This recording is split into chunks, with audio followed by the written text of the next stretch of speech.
Après la sonde Mariner 10 et la sonde Messenger, c'est au tour de la mission Bepi Colombo de s'apprêter à se rendre en direction du centre de notre système solaire, vers la planète assez méconnue et la plus proche de notre Soleil, la planète Mercure. Si nous en connaissons aussi peu sur cette planète, ce n'est pas parce qu'elle n'est pas intéressante à étudier, bien au contraire, mais c'est à cause de sa proximité au Soleil.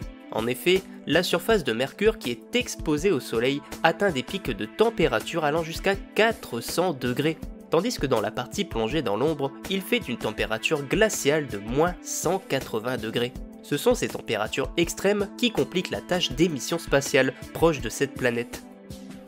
C'est pourquoi l'Agence spatiale européenne ainsi que l'Agence d'exploration spatiale japonaise ont décidé de collaborer ensemble pour une mission commune, Bepi Colombo. Les premières ébauches d'un tel projet datent des années 1980 et en 2000, les deux agences décident de fusionner les deux projets en un seul. C'est donc en 2007 que débute le développement et la conception de la mission, et le 19 octobre 2018, Bepi Colombo décolle vers l'espace à l'aide d'une fusée Ariane 5. Malgré ces 90 petits millions de kilomètres qui séparent la Terre de Mercure, il faudra malgré tout réaliser un voyage de 7 ans avec 9 manœuvres d'assistance gravitationnelle, dont une avec la Terre, 2 avec Vénus et 6 avec Mercure, afin de la faire ralentir pour la placer en orbite autour de cette dernière pour une arrivée prévue en décembre 2025. L'ensemble se compose de 4 modules, dont le MTM, le MOSIF, ainsi que les deux acteurs principaux de la mission, à savoir 2 sondes d'exploration, MPO et MMO.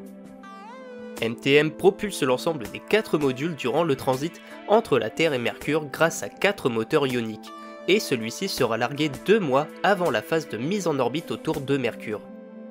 MOSIF, quant à lui, fournit une interface mécanique et électrique entre les deux sondes MPO et MMO, et protège ce dernier du flux solaire durant toute la durée du transit. Il sera également largué une fois que MMO sera en orbite autour de Mercure. L'objectif final de cette mission est de placer les 2 sondes spatiales autour de cette planète afin de l'étudier plus en profondeur avec chacune leurs propres objectifs. MPO, qui est développé par l'ESA, est composé de 11 instruments scientifiques qui ont pour but d'en apprendre plus sur la composition de Mercure et de sa structure interne. Plusieurs critères devront donc être remplis durant cette mission, et la liste est assez conséquente. Le premier d'entre eux sera de comprendre la formation et l'évolution de la planète, déterminer comment Mercure s'est formé et exploiter ces données pour améliorer notre compréhension sur la formation du système solaire.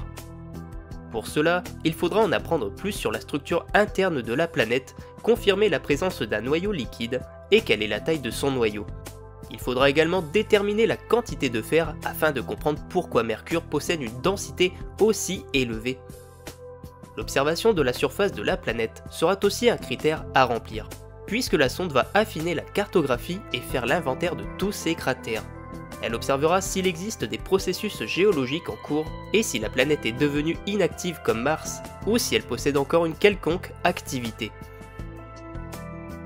Avec sa proximité à Mercure grâce à son orbite basse, la sonde étudiera également l'atmosphère de la planète.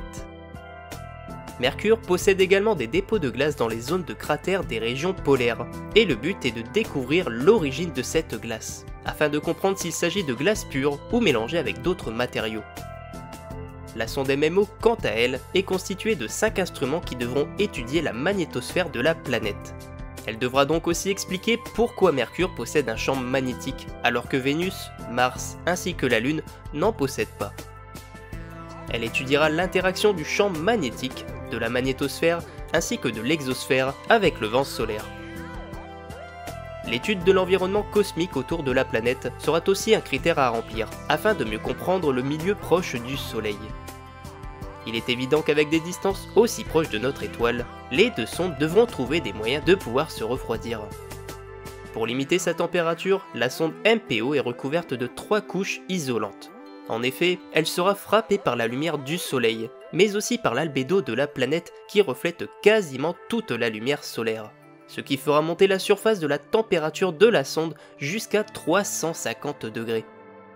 Les panneaux solaires seront aussi inclinés par rapport au soleil, afin d'éviter de les endommager, et ce radiateur de dissipation thermique sera toujours orienté vers Mercure pour jouer son rôle de refroidisseur. Quant à elle, la sonde MMO produira une rotation de 15 tours par minute afin de répartir un maximum la chaleur du soleil sur ses panneaux solaires et éviter ainsi tout phénomène de surchauffe.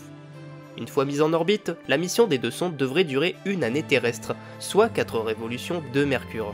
Mais il n'est pas dit que si tout se passe à merveille, alors la mission pourrait sûrement être prolongée de quelques années supplémentaires.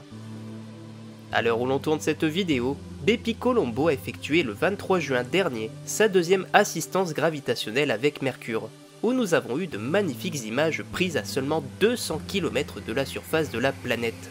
Et il ne lui en reste plus que 4 à effectuer avant de se mettre définitivement en orbite autour de la planète. On souhaite donc un bon voyage à Bepi Colombo et nous lui donnons rendez-vous en décembre 2025 pour le début officiel de sa mission.